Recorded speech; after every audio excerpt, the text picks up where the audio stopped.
صل على سيدنا ومولانا محمد وعلى بسم اللہ الرحمن الرحیم۔ السلام علیکم ناظرین و سامعین کرام۔ پروگرام یاد الہی میں روزانہ عظیم ہستیوں کے تذکارے پاک کیے جاتے ہیں اور اس کے ساتھ ساتھ کچھ ایسے موضوعات پر گفتگو ہوتی ہے جن سے آپ کو رہنمائی حاصل ہوتی ہے۔ آج حضور غوث اعظم رضی اللہ عنہ کے فضائل اور کرامات کا تذکرہ ہوگا۔ اس سے پہلے کتاب الشفا سے آج کا وظیفہ پرانی پیچش کا روحانی علاج۔ موسموں کی تبدیلی پر بھی معاملات یہ ہو جاتے ہیں اور اس کے علاوہ بھی، تو اس حوالے سے پرانی پیچش کا روحانی علاج یہ ہے: بسم اللہ الرحمن الرحیم،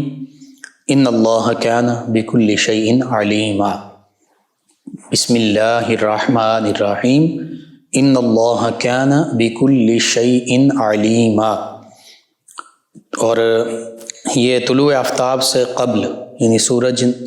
جب نکلتا ہے، سورج طلوع ہوتا ہے، اس سے پہلے اول آخر درود پاک کے ساتھ ایک مرتبہ پڑھ کر ایک گلاس پانی پر دم کر کے نہار منہ پی لیجئے اور آدھے گھنٹے تک کوئی بھی کھانے پینے کی چیز استعمال نہ کریں۔ انشاءاللہ پرانی پیچش ختم ہو جائے گی اور یہ عمل 21 دن تک جاری رکھنا ہے۔ آپ ضرور اس عمل کو، اس روحانی علاج کو اپنے معمول کا حصہ بنائیے، اپنے اعزاء قریبا، رشتہ داروں، دوست صحابہ، پڑوسیوں، محلے داروں، امت مسلمہ تک پہنچائیے۔ میرے آپ کے ہمارے بتانے سے امت مسلمہ میں سے ہمارے کسی بھی مسلمان بہن بھائی، کسی مسلمان فرد کا فائدہ ہوتا ہے۔ انشاءاللہ یہ ہمارے لیے بھی دین و دنیا آخرت میں بھلائی، فائدے اور نجات کا باعث ہوگا۔ اللہ تعالی مجھے، آپ کو، ہم سب کو آسانیاں عطا فرمائے، آسانیاں بانٹنے والا بنائے، آمین۔ جی ناظرین و سامعین، حضور غوث اعظم سیدنا شیخ عبد القادر جیلانی الحسنی والحسینی رضی اللہ عنہ، جو سیدنا امام حسن و حسین رضی اللہ عنہما دونوں کی اولاد پاک میں سے ہیں، آقا کریم صلی اللہ علیہ وآلہ وسلم کی اولاد پاک میں سے، نجیب الطرفین حسنی حسینی سادات میں سے، اللہ رب العزت نے آپ کو بہت بلند مقام و مرتبہ عطا فرمایا، اولیاء کاملین صالحین کے سردار ہیں آپ۔ اور اسی حوالے سے جو اللہ رب العزت نے بنی آدم کو کرامت اور شرف اور عزت اور تکریم سے نوازا، اس عزت، اس تکریم میں ساری انسانیت عموماً شامل ہے، یعنی اللہ تعالیٰ نے تمام انسانوں کو اشرف المخلوقات بنایا، اسی طرح انسانوں کو تمام مخلوقات پر فوقیت، برتری عطا فرمائی، بالخصوص سیدنا آدم علیہ السلام جو تمام انسانیت کے باپ ہیں، انہیں فرشتوں نے تعظیمی سجدہ کیا۔ یہ اس عزت اور شرف کے معیار کو باقی رکھنا یہ انسان پر ہے، اور انبیاء کرام علیہ السلام تشریف لاتے رہے۔ سب سے آخر میں میرے آپ کے، ہم سب کے آقا و مولا صلی اللہ علیہ وآلہ وسلم آخری نبی، آخری رسول بن کر تشریف لائے۔ اب تا قیامت کوئی نیا نبی، کوئی نیا رسول، کوئی نئی امت، کوئی نئی کتاب نہیں آئے گی۔ تو آقا کریم صلی اللہ علیہ وآلہ وسلم اور آپ سے پہلے تمام انبیاء و مرسلین علیہم الصلاۃ والتسلیم پر جن لوگوں نے، یعنی انسانوں میں سے، بنی نوع انسان میں سے جن لوگوں نے اسلام کو اور انبیاء کرام علیہ السلام کی نبوت و رسالت کو قبول کیا، توحید پر ایمان لائے، وہی حقیقی معنی میں اشرف المخلوقات کہلانے کے حقدار ہیں، وہی حقیقی معنی میں وَلَقَدْ كَرَّمْنَا بنی آدم کے مصداق ہیں، کہ حقیقت میں سب سے بڑھ کر انبیاء کرام علیہ السلام اور صحابہ کرام، اہل بیت کرام علیہ رضوان کے بعد ان لوگوں کو اللہ رب العزت نے، جو ایمان والے، ایمان کامل والے ہیں، ان کو اللہ رب العزت نے کرامت، عزت، رفعت اور شرف عطا فرمایا۔ نبی رحمت صلی اللہ علیہ وآلہ وسلم کے ہم امتی ہیں، اگرچہ گنہگار ہیں، لیکن نبی کریم صلی اللہ علیہ وآلہ وسلم کے دامن رحمت سے وابستہ ہیں۔ اللہ رب العزت کی توحید پر ایمان لانے والے ہیں، آقا کریم صلی اللہ علیہ وآلہ وسلم کی ختم نبوت اور ختم رسالت کو سچے دل سے تسلیم کرنے والے ہیں، صحابہ کرام علیہم رضوان کی محبت، عظمت، رفعت اور شان کو دلوں میں بسانے والے ہیں، اہل بیت کرام علیہم رضوان کے مقام و مرتبہ اور محبت و عظمت و رفعت و شان کو دلوں میں جاگزین کرنے والے ہیں، اور پھر اولیاء کاملین صالحین۔ نبی رحمت صلی اللہ علیہ وآلہ وسلم کے بعد چونکہ اب کوئی نبی نہیں، کوئی رسول نہیں، کوئی کتاب نہیں، کوئی اور امت نہیں، تا قیام قیامت آقا کریم صلی اللہ علیہ وآلہ وسلم ہی کا عہد مبارکہ، بلکہ قیامت کے بعد بھی اللہ رب العزت روز محشر بھی اپنے پیارے حبیب مکرم صلی اللہ علیہ وآلہ وسلم کو شانوں سے نوازے گا، اور ان شانوں کا ظہور ہوگا، لواء الحمد ہے، شفاعت کبریٰ ہے۔ اب اس دنیا میں، اس کائنات میں اسلام کا پیغام لوگوں تک پہنچانا، یہ علماء ربانی، علماء حق، جنہیں اولیاء کاملین صالحین بھی کہا جاتا ہے، انہی کی ذمہ داری ہے۔ آقا کریم صلی اللہ علیہ وآلہ وسلم کے بعد صحابہ کرام علیہم رضوان، تابعین اعظام علیہم رضوان، تبع تابعین اعظام علیہم رضوان، اہل بیت کرام علیہم رضوان، علماء، فقہا، یہ چلتا رہا سلسلہ۔ انہوں نے دین کا پیغام دنیا تک پہنچایا، ساری انسانیت تک پہنچایا، اور پھر انہی میں اولیاء کاملین صالحین ہیں کہ جن کی یہ ذمہ داری ہے کہ جنہوں نے قرآن و سنت کا پیغام، اسلام کا پیغام وہ انسانیت تک پہنچانا ہے، اور کتاب و حکمت کی تعلیم بھی دینی ہے، تزکیہ باطن بھی کرنا ہے۔ تو حضور غوث اعظم رضی اللہ عنہ، آپ چونکہ پیدائشی ولی تھے، مادر زاد ولی تھے، تو اگر کرامات کے حوالے سے ذکر کیا جائے، کرامت جو ہے ولایت کے لیے ضروری نہیں ہے، شرط نہیں ہے۔ اگر کسی اللہ کے ولی سے کرامت ظاہر نہ ہو تو یہ نہیں کہا جا سکتا معاذ اللہ کہ وہ اللہ کا ولی ہی نہیں۔ کرامت یہ اضافی طور پر اللہ رب العزت کی طرف سے اللہ تعالیٰ عطا فرما دیتا ہے، ورنہ ولایت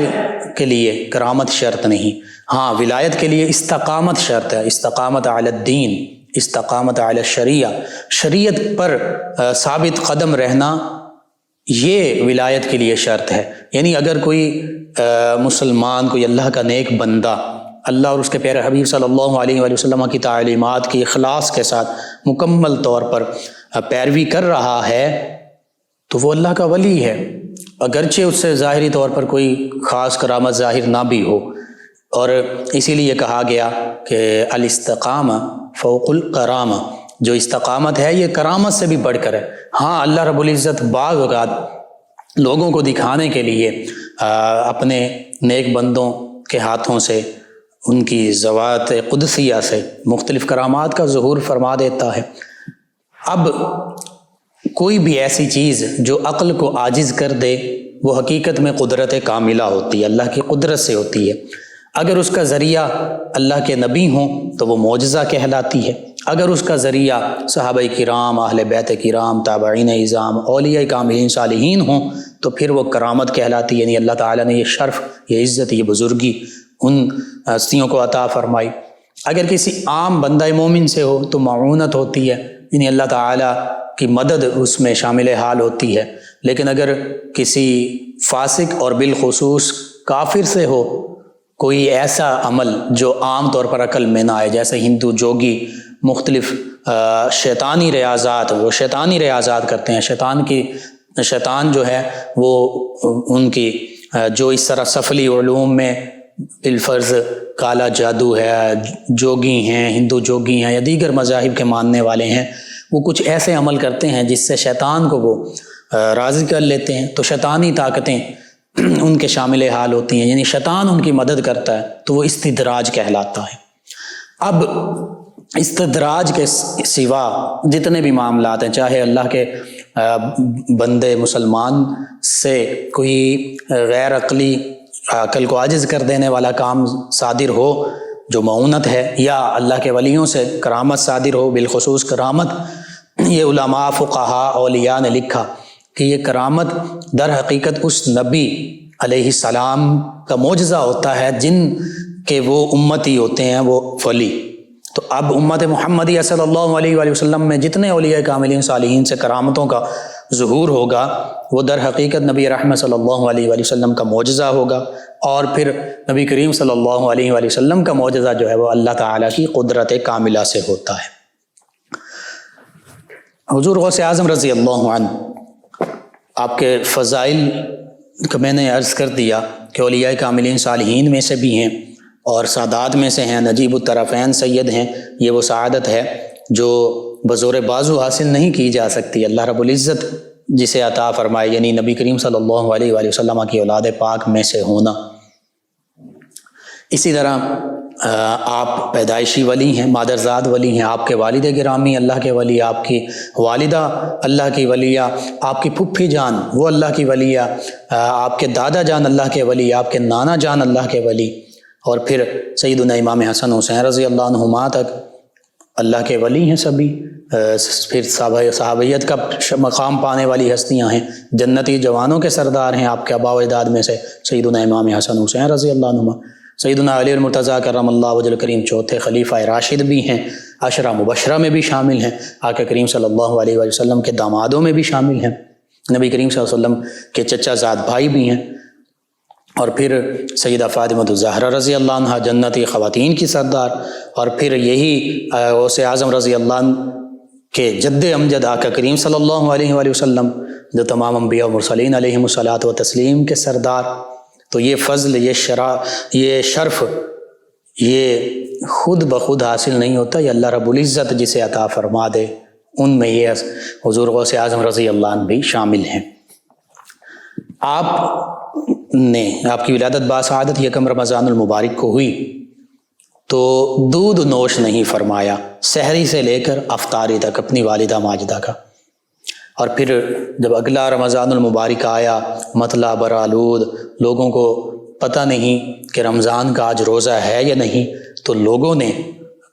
کیونکہ یہ بات مشہور ہو چکی تھی کہ سادات کے گھرانے میں ایک ایسا بچہ پیدا ہوا ہے جو رمضان المبارک میں سحری سے لے کر افطاری تک دودھ نوش نہیں کرتا، تو لوگوں نے کہا کہ اس گھرانے سے پتہ کر لیجئے کہ اگر اس بچے نے دودھ نوش سحری کے بعد نہیں کیا تو پھر آج روزہ ہے، اور اگر دودھ نوش کر لیا ہے تو آج روزہ نہیں ہے۔ پتہ کیا گیا تو حضور غوث اعظم رضی اللہ عنہ نے دودھ نوش نہیں فرمایا تھا، یعنی اس سے لوگوں نے اس بات کو ان کی تائید ملی، انہیں تائید حاصل ہوئی کہ آج روزہ ہے، کہ یہ ان کی کرامت ہے کہ انہوں نے روزوں میں یہ بالکل دودھ بھی نوش نہیں کرتے، یعنی یوں سمجھ لیجئے کہ پیدا ہوتے ہی رمضان المبارک کا احترام کیا، اور دوسرے لفظوں میں کہہ سکتے ہیں کہ روزہ رکھ رہے ہیں، سحری سے لے کر افطاری تک دودھ نوش نہیں فرما رہے۔ اسی طرح پھر سچ کی برکت، یہ تو بچہ بچہ جانتا ہے، بچپن میں چھوٹی کلاسز میں بھی پڑھا سچ کی برکت کا واقعہ۔ حضور غوث اعظم رضی اللہ عنہ آپ کے والد گرامی وصال پا گئے، 80 دینار جو ہیں وہ وراثت میں ہیں، آپ کے ایک اور بھائی بھی ہیں، تو 40 دینار دونوں بھائیوں کا حصہ بنتا ہے۔ آپ جب مختلف عمر کا ذکر ملتا ہے، 18 برس کا بھی ذکر ملتا ہے، 18 برس کی عمر سے کم کا بھی ذکر ملتا ہے، جب آپ تعلیم کے لیے گھر سے روانہ ہونے لگے، گھر بار کو چھوڑا، سب کچھ چھوڑا، اپنا وطن چھوڑا، تعلیم کے لیے روانہ ہو رہے ہیں، تو والدہ ماجدہ نے وہ 40 دینار آپ کے کپڑوں میں سی دیے، اور ساتھ ہی فرمایا بیٹا جیسی بھی مشکل پیش آئے، جیسے بھی حالات ہوں، کبھی بھی جھوٹ مت بولنا۔ حضور غوث اعظم رضی اللہ عنہ چل پڑتے ہیں قافلے کے ساتھ۔ وہ ایسا دور تھا کہ جس میں قافلے چلا کرتے تھے، اونٹوں پر، دیگر سواریوں پر، ان کے ساز و سامان لدے ہوتے تھے، اور یوں ایک شہر سے دوسرے شہر سفر ہوتا تھا، اور قزاق ڈاکو یہ بھی راستے میں بعض کا تو لوٹا کرتے تھے۔ یہ قافلہ اپنی منزل کی جانب گامزن ہے، تو راستے میں ڈاکوؤں نے قافلے پر حملہ کیا، سبھی لوگوں سے ان کا مال و متاع، ساز و سامان، مال و دولت، روپیہ پیسہ سب کچھ لوٹ لیا۔ حضور غوث اعظم رضی اللہ عنہ کے پاس جو ابھی نوجوان ہیں، آپ کے پاس ایک ایک کر کے ڈاکو آتے ہیں، وہ پوچھتے ہیں کہ بیٹا بتاؤ تمہارے پاس کیا ہے؟ تو آپ فرماتے ہیں میرے پاس 40 دینار ہیں۔ وہ سمجھتے ہیں کہ یہ بچہ ہم سے مذاق کر رہا ہے، وہ ایک ایک کر کے آتے ہیں چلے جاتے ہیں۔ یہ بات ڈاکوؤں کے سردار تک پہنچ جاتی ہے۔ ڈاکوؤں کا سردار جو ہے وہ آپ سے پوچھتا ہے کہ بیٹا بتاؤ تمہارے پاس کیا ہے اور سچ سچ بتاؤ۔ تو آپ فرماتے ہیں کہ میرے پاس 40 دینار ہیں، میں سچ بول رہا ہوں، جو میری والدہ نے گھر سے روانہ ہوتے وقت میرے کپڑوں میں سی دیے تھے۔ جب دیکھا جاتا ہے تو حقیقتاً 40 دینار ملتے ہیں۔ وہ ڈاکوؤں کا سردار بڑا حیران ہوتا ہے اور پوچھتا ہے کہ بیٹا ایسے موقع پر تو لوگ جھوٹ بولتے ہیں، اپنا روپیہ پیسہ مال و متاع بچانے کی کوشش کرتے ہیں، تم نے سچ کیوں بولا، کیا وجہ ہے؟ تو حضور غوث اعظم رضی اللہ عنہ ابھی بچپن اور نوجوانی کا یہ عالم ہے، فرماتے ہیں کہ مجھے میری والدہ نے فرمایا تھا کہ بیٹا جھوٹ نہیں بولنا، ہمیشہ سچ بولنا، تو میں اپنی والدہ کی نافرمانی نہیں کر سکتا۔ اس بات نے ڈاکوؤں کے سردار پر اتنا اثر کیا کہ وہ سوچ میں گم ہو گیا اور کہنے لگا کہ یہ بچہ ہو کر اپنی ماں کی نافرمانی نہیں کرتا، اور میری اتنی عمر ہو گئی، عقل و شعور اللہ نے عطا فرمایا، لیکن میں اللہ کی نافرمانی کر رہا ہوں۔ بس اللہ رب العزت نے حضور غوث اعظم رضی اللہ عنہ کے وسیلے سے اس کو توبہ کی توفیق بخشی۔ اس نے توبہ کی، آپ کے دست مبارکہ پر تائب ہوا، اور اس کو دیکھتے ہوئے اس کے دیگر جو ساتھی تھے، ڈاکو تھے، راہزن تھے، لوگوں کو لوٹنے والے تھے، انہوں نے توبہ کی، اب وہ راہبر بن گئے۔ اور روایات میں ہے کہ وہ اللہ کے ولی بن گئے۔ جو پہلے ڈاکو تھے، جو پہلے لوگوں کو لوٹتے تھے، جن سے پہلے لوگ ڈرتے تھے اور جو پہلے گناہ کے راستے پر چل رہے تھے، اللہ کے ایک ولی، ان کی نوجوانی اور بچپن میں ان کے سچ بولنے کی برکت، ان کی کرامت، اللہ نے ان کو یہ شرف عطا فرمایا کہ اس شرف، اس کرامت کی بدولت نہ صرف ڈاکوؤں کا سردار بلکہ تمام ڈاکو سچی توبہ کرتے ہیں اور راہزن سے راہبر بن جاتے ہیں۔ لوگوں کو راستوں میں لوٹنے والے تھے، لیکن اب لوگوں کو راستہ بتانے والے بن گئے۔ یہ حضور غوث اعظم رضی اللہ عنہ کی بچپن کی کرامت۔ اللہ رب العزت پھر اسی طرح آپ خود فرماتے ہیں کہ میں جب مدرسے میں، مکتب میں جاتا تو مجھے غیب سے یہ آواز آتی، میں آواز سنتا کہ فرشتے یہ آواز دے رہے ہوتے کہ یہ اللہ کا ولی ہے، اس کے لیے جگہ چھوڑ دو، اس کے لیے جگہ کشادہ کر دو۔ یعنی حضور غوث اعظم رضی اللہ عنہ پیدائشی ولی تھے، اور اللہ رب العزت ہی کی طرف سے آپ کو یہ شرف، یہ فضائل، یہ برکات بچپن، نوجوانی، پہلی ہی عمر میں، ابتدائی ہی عمر میں اللہ تعالیٰ عطا فرما رہا تھا۔ اللہم صلی علی سیدنا و مولانا محمد وعلی سیدنا۔ آپ سماعت فرما رہے ہیں پروگرام یاد الہی۔ ناظرین سامعین، حضور غوث اعظم رضی اللہ عنہ کی کرامات بے شمار ہیں۔ سفینۃ الاولیاء، اسی طرح عربی کی مختلف جو آپ کی سیرت کی کتابیں ہیں، مختلف مفسرین، محدثین، علماء، فقہاء نے لکھی، قلائد الجواہر ہے، جلاء الخاطر ہے، بہجت الاسرار ہے، ان میں آپ کی کرامات کا ذکر ملتا ہے۔ ان میں سے چند ایک کا میں ذکر کرتا ہوں۔ ایک مرتبہ ایک عیسائی راہب آپ کے پاس آیا اور آپ کی مجلس میں آپ کے ہاتھ پر مسلمان ہوا، اگرچہ آپ کے ہاتھ پر ہزاروں لاکھوں یہود و نصارہ اور دیگر بد مذاہب لوگ جو ہیں انہوں نے اسلام کا شرف پایا۔ تو عیسائی راہب جب آپ کی مجلس میں آیا تو آپ کے دست مبارکہ پر اس نے اسلام قبول کر لیا۔ پھر اس نے لوگوں سے کہا کہ میں یمن کا رہنے والا ہوں، میرے دل میں اسلام قوی ہوا، پختہ ہوا، میرے دل نے ارادہ کیا کہ میں اسلام قبول کر لوں، اور میرے دل میں یہ تھا کہ میں اسی کے ہاتھ پر مسلمان ہوں گا جو کہ اہل ایمان میں سے میرے گمان کے مطابق زیادہ بہتر ہو۔ فرماتے ہیں کہ وہ کہتے ہیں، سنان ان کا نام ہے، کہتے ہیں کہ میں فکر میں تھا، اسی سوچ میں تھا کہ مجھے نیند آ گئی تو سیدنا عیسیٰ علیہ السلام میرے خواب میں تشریف لائے، خواب میں مجھے زیارت سے نوازا اور فرمایا، اے سنان، بغداد چلے جاؤ اور شیخ عبد القادر جیلانی ان کے ہاتھ پر مسلمان ہو جاؤ، کیونکہ اس وقت وہ تمام زمین والوں سے بہتر ہیں۔ اب یہ سنان کہتے ہیں کہ یوں پھر میں حضور غوث اعظم رضی اللہ عنہ کی بارگاہ میں حاضر ہوا اور اسلام قبول کیا، اور پھر حضور غوث اعظم رضی اللہ عنہ کی بارگاہ میں یہ رہے۔ اور یہ کہتے ہیں کہ ایک مرتبہ آپ کی خدمت میں 13 نصارہ یعنی عیسائی آئے اور آپ کے ہاتھ پر مجلس وعظ میں مسلمان ہوئے، اور وہ کہنے لگے کہ ہم مغرب کے علاقے کے یعنی یورپ کے علاقے کے نصارہ ہیں، ہم نے اسلام کا ارادہ کیا تھا لیکن ہمیں تردد تھا کہ کہاں جا کر اسلام لائیں۔ اور وہ کہتے ہیں کہ ہم نے پھر ہاتف غیبی سے یہ آواز سنی، اور جو آواز دے رہا تھا، پکار رہا تھا، اس کو ہم نہیں دیکھتے تھے۔ آواز یہ آئی کہ اے کامیاب گروہ، بغداد کو جاؤ اور شیخ عبد القادر جیلانی کے ہاتھ پر مسلمان ہو جاؤ، کیونکہ ان کی برکت سے تمہارے دلوں کو وہ ایمان دیا جائے گا جو اور جگہ سے حاصل نہیں ہوگا۔ اور حضور غوث اعظم رضی اللہ عنہ کے القابات میں سے ایک لقب محی الدین بھی ہے، دین کو زندہ فرمانے والے۔ مختصراً اس حوالے سے میں اگر عرض کروں کیسے آپ نے دین کو زندہ فرمایا، احادیث مبارکہ میں ذکر ملتا ہے کہ ہر صدی میں ایک مجدد ہوتا ہے جو دین کی تجدید کرتا ہے، یعنی دین میں جو نئی کچھ چیزیں، کچھ خرافات یا دین سے دوری اختیار کی جا رہی ہوتی ہے تو وہ لوگوں کو دین کی تعلیمات ایسے انداز، ایسے طریقے کے ساتھ دیتا ہے کہ لوگ پھر دوبارہ اسلام کی طرف راغب بھی ہو جاتے ہیں، اور جو غیر مسلم ہوتے ہیں وہ بھی اسلام کی طرف مائل ہوتے ہیں۔ اللہ تعالیٰ اسلام کی دولت سے نوازتا ہے، اسلام کو دوبارہ غلبہ مل جاتا ہے۔ تو اس حوالے سے آپ کا جو عہد مبارکہ ہے، عباسی خلفاء کا آخری دور، جس میں عباسی خلافت جو ہے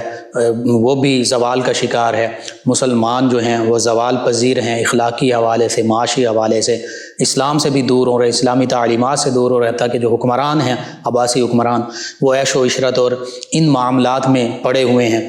اسی طرح فلسطین جو ہے وہ بھی یہود و نصارہ کے قبضے میں جا چکا ہے، تو آپ نے قرآن و سنت کی تعلیمات بھی لوگوں تک پہنچائیں اور لوگوں کو عمل کا بھی درس دیا۔ آپ کی وجہ سے لوگ جو ہیں ان تک اسلام کا پیغام دور سے دور تک پہنچا، اور اسلام پر اخلاص کے ساتھ انہوں نے عمل بھی شروع کر دیا، حتیٰ کہ حکمرانوں کو بھی آپ براہ راست ڈانٹ دیا کرتے تھے، ان کو زجر و توبیح کیا کرتے تھے، ان کو واضح و نصیحت فرمایا کرتے تھے، کسی مصلحت کو اپنی رکاوٹ نہیں بننے دیا کرتے تھے۔ اس طرح آپ کے دور میں، اور پھر آپ ہی کے جو خلیفہ، مریدین، جانشین، وہ جو صلاح الدین ایوبی علیہ رحمہ کی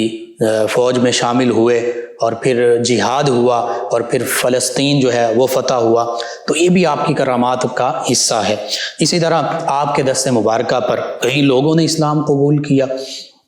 چاہے وہ یہود تھے، نصارہ تھے، دیگر مذاہب کے ماننے والے تھے۔ حتیٰ کہ اسی طرح ایک اور واقعے کا ذکر ملتا ہے آپ کی کرامت کا، کہ ایک مجلس میں جو آپ کی ولایت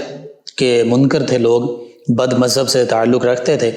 وہ 2 ٹوکرے لائے آپ کے پاس، آپ کا امتحان لینا چاہ رہے تھے، اور کہنے لگے کہ بتائیے ان دونوں ٹوکروں میں کیا ہے۔ آپ نے ایک ٹوکرے پر ہاتھ رکھا، فرمایا اس میں ایک لڑکا ہے اور اس کو گنٹھیا ہے۔ اپنے صاحبزادے سیدنا عبد الرزاق سے فرمایا کہ اس ٹوکرے کو کھولو۔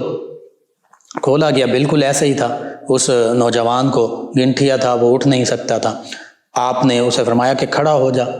آپ کے فرمانے کی دیر تھی اللہ کی طرف سے، قدرت کامل اور آپ کی کرامت، وہ اٹھ کھڑا ہوا، چلنے لگ پڑا۔ دوسرے ٹوکرے میں فرمایا اس میں بھی ایک لڑکا ہے،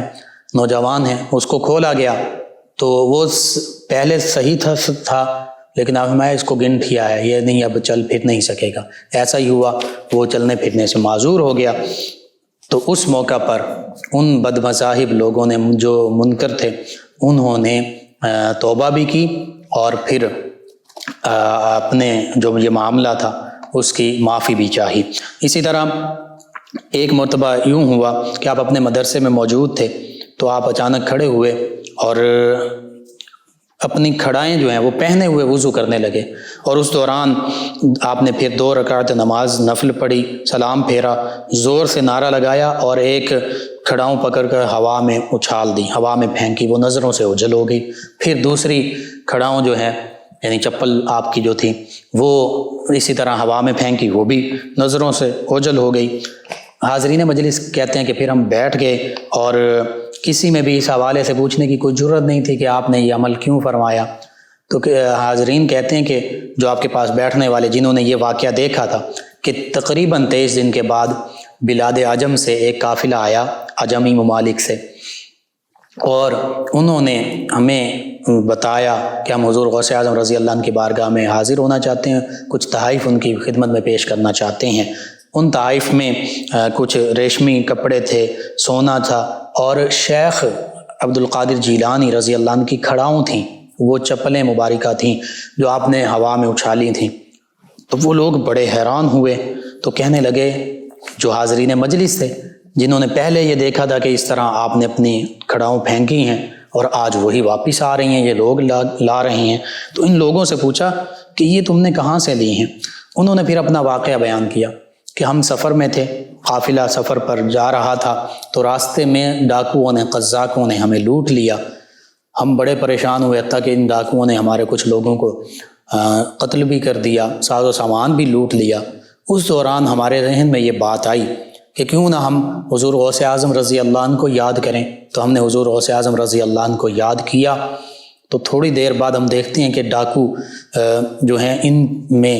چیخنے چلانے کی آوازیں آ رہی ہیں۔ ہم نے سمجھا کوئی اور ڈاکو جو ہیں وہ ان پر حملہ آور ہو گئے ہیں اور وہ ان سے مال و اسباب سب کچھ لوٹ رہے ہیں، اب وہ ان سے چھین رہے ہیں۔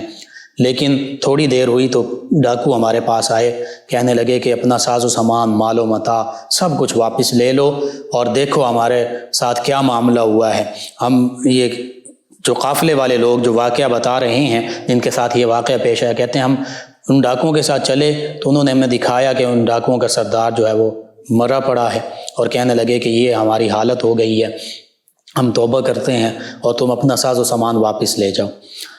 تو یہ قافلہ وہاں سے ساز و سامان لے کر سیدھا غوث اعظم رضی اللہ عنہ کی بارگاہ میں پہنچا، اور وہ کھڑاؤں بھی پیش کر دیے، اور حضور غوث اعظم رضی اللہ عنہ کا شکریہ بھی ادا کیا۔ تو یوں یہ حاضرین مجلس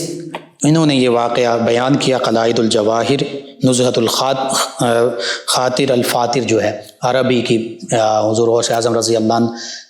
کی حالات زندگی پر یہ کتابیں ہیں، ان میں یہ واقعہ موجود، اور اس میں کوئی ایسی حیرانگی کی بات نہیں ہے۔ آقا کریم صلی اللہ علیہ وآلہ وسلم فرماتے ہیں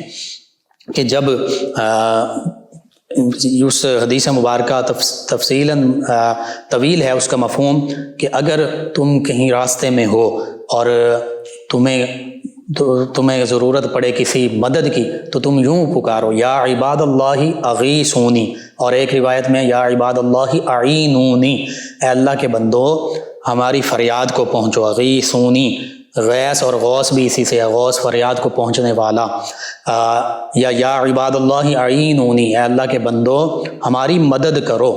تو آقا کریم صلی اللہ علیہ وآلہ وسلم کے فرمان کے مطابق اللہ کے بندے جو اللہ کے نیک بندے ہیں، اولیاء کاملین صالحین ہیں، وہ اللہ کے اذن، اللہ کی اجازت، اللہ کی عطا سے مدد کو پہنچتے ہیں، جیسے حضور غوث اعظم رضی اللہ عنہ نے مدد فرمائی۔ اسی طرح حضور غوث اعظم رضی اللہ عنہ کا ایک واقعہ بڑا مشہور ہے کہ عیسائی وہ مسلمانوں کے ساتھ جھگڑا کرتا تھا کہ ہمارے نبی سیدنا عیسیٰ علیہ السلام زیادہ فضیلت والے ہیں، آسمانوں پر ہیں۔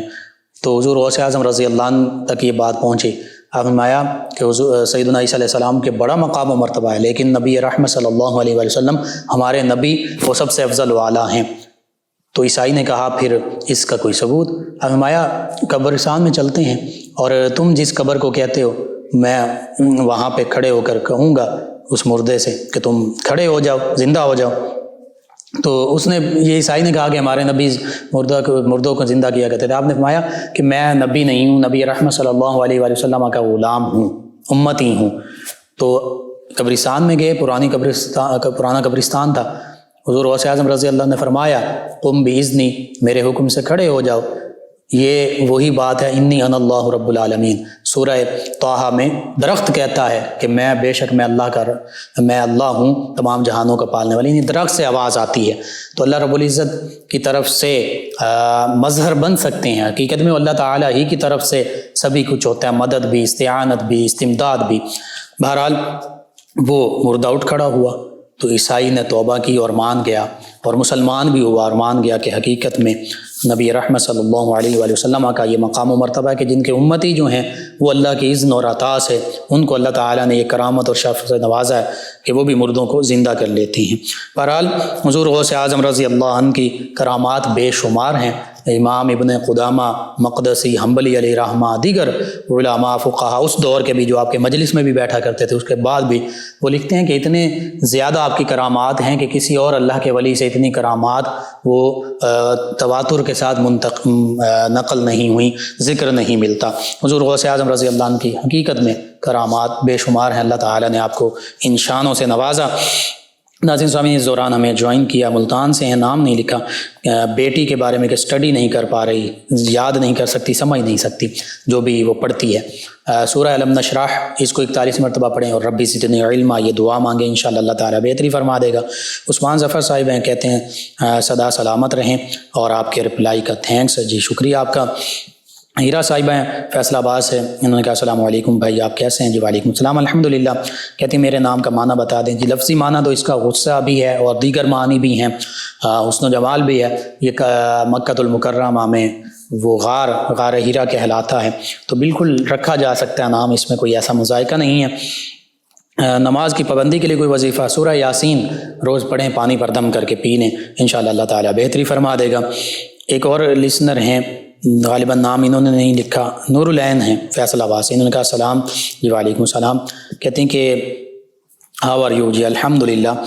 ہمیشہ کی طرح کہتے ہیں کہ پروگرام بہت اچھا ہے۔ انہوں نے کہا کوئی علوی یا کھوکھر آوان بھی ہیں، یہ کہتے ہیں کہ یہ سادات کرام میں شامل ہیں؟ جی میں عرض کرتا ہوں، سادات جو سید خاص طور پر ایک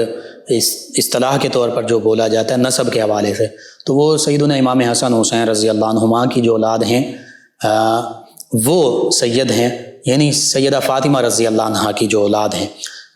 لیکن ان کے سوا، سیدہ فاطمہ رضی اللہ عنہ کے سوا، سیدنا علی المرتضیٰ کرم اللہ وجہ الکریم کی دیگر جو ازواج ہیں ان سے جو اولاد ہیں وہ علوی ہیں، آوان ہیں، کھوکھر ہیں، لیکن وہ سادات نہیں ہیں، سید نہیں ہیں۔ علوی وہ ہیں، یعنی سیدنا علی المرتضیٰ کرم اللہ وجہ الکریم کی اولاد میں سے، لیکن سیدہ فاطمہ الزہرا رضی اللہ عنہ کی اولاد میں سے نہیں ہیں۔ جو سیدہ فاطمہ الزہرا رضی اللہ عنہ کی اولاد میں سے ہیں وہ سید ہیں، حسنی سید، حسینی سید۔ جی ناظرین سامعین، پروگرام یاد الہی کا وقت ختم ہوا چاہتا ہے، انشاءاللہ کل صبح دوبارہ آپ سے ملاقات ہوگی۔ پروگرام یاد الہی میں اپنے میزبان محمد لقمان رضا اور ہماری ٹیم کو اجازت دیجیے، اللہ نگہبان۔ اللہم صلی علی سیدنا و مولانا محمد۔